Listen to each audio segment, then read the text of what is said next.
नौजवान साथियों,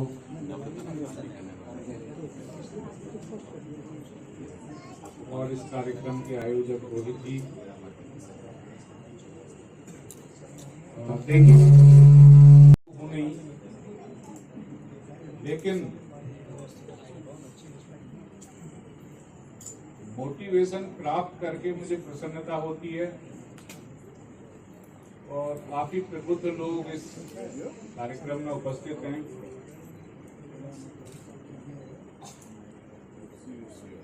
तो ये जो पाठशाला है, हम सभी को ऐसे कार्यक्रमों को अपनी पाठशाला समझना चाहिए। इंसान रोजाना कुछ ना कुछ सीखता है। जो पढ़ाई हम किताबों में करते हैं, जब हम समाज में जाते हैं उसमें हमें थोड़ा सा फर्क नजर आता है। क्या कर रहे हो? हमें पढ़ाई और व्यवहार के फर्क को समझना चाहिए और अगर वह समझ हम डेवलप कर लेंगे तो निश्चित तौर से हम एक कामयाब इंसान बन सकते हैं। कामयाबी के दो तरीके हैं। हम कामयाब बनना चाहते हैं, जिस समाज में हमने जन्म लिया उसके लिए कुछ करना चाहते हैं। मेरी नजर में जो समाज हमें पालता है, जो पर्यावरण हमारे जिंदा रहने के लिए हमें बहुत सारे संसाधन उपलब्ध कराता है, और जो नैतिकता हम अपनी संस्कृति से सीखते हैं, हमें उसका प्रचार प्रसार करना चाहिए। जैसे अगर मैं विषय पर्यावरण को लूं तो आप जानते हैं कि मानव सभ्यता के विकास में प्रकृति का बहुत बड़ा योगदान रहा है। और अगर आज से हम 30 साल पहले जाएंगे, यहाँ काफी लोग बैठे हुए होंगे, हमने प्रकृति को इस हद पर लाकर छोड़ दिया कि हमारे आने वाली पीढ़ियां माफ कर पाएं या ना कर पाएं, ये तो वक्त ही बताएगा। इंसान 40 साल पहले भी जिंदा रहता था, सुकून से रहता था, और इंसान आज भी तेजी से आगे बढ़ते हुए जिंदा है। लेकिन उस जिंदगी में हम जिस तरीके से उन संसाधनों को नेस्तो नाबूद कर रहे हैं जो मानव सभ्यता के लिए आवश्यक हैं, यह हमारी जिंदगी का एक अंग होना चाहिए। और हमें हर मंच से, परिवार में, समाज में अपनी कामयाबी के साथ साथ लोगों को इसके लिए सतत जागरूक करना चाहिए। ये मैं आपसे निवेदन करना चाहता हूँ। नैतिकता हमारी संस्कृति का एक बहुत बड़ा तत्व रही है, और मैं तो कहूंगा कि हमारी संस्कृति के मूल में नैतिकता रही है। आप देखते होंगे, अगर हम ईसा से पूर्व चले जाएं,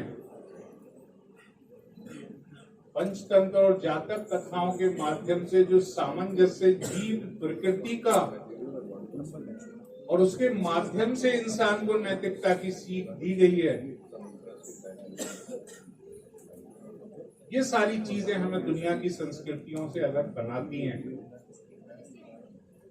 यद्यपि आज आपाधापी के इस युग में हर व्यक्ति तेजी से अपना विकास करना चाहता है, लेकिन मेरा मानना है कि किसी भी व्यक्ति को नैतिकता को नहीं छोड़ना चाहिए, क्योंकि ये हमारा ऐसा कहना है जो हमारे व्यक्तित्व को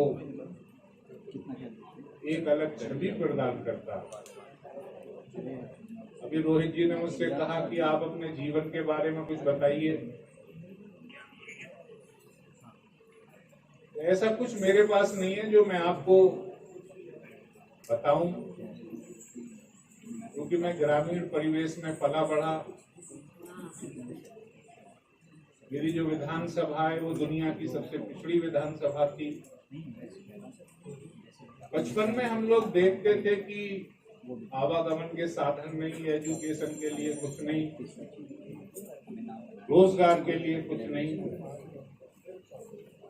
तो हम लोगों को देखते थे कि वो धीरे धीरे पलायन होने लगा, लोग शहरों की तरफ जाने लगे रोजगार के लिए, क्योंकि मुल्क की आबादी आजादी के बाद 33 करोड़ की परिवारों का दायरा बढ़ा, देश की आबादी बढ़ी, उस हिसाब से जरूरतें बढ़ी और लोगों ने शहरों की तरफ पलायन करना शुरू कर दिया।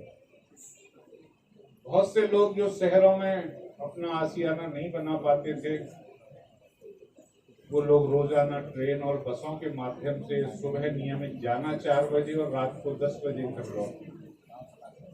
तो आप कल्पना कीजिए कि उन लोगों का क्या पारिवारिक जीवन होगा जिनका मकसद सुबह 4 बजे से लेकर रात को 10-11 बजे तक सिर्फ और सिर्फ अपने परिवार का लालन पालन और उसके पोषण की चिंता से ग्रस्त रहता होगा।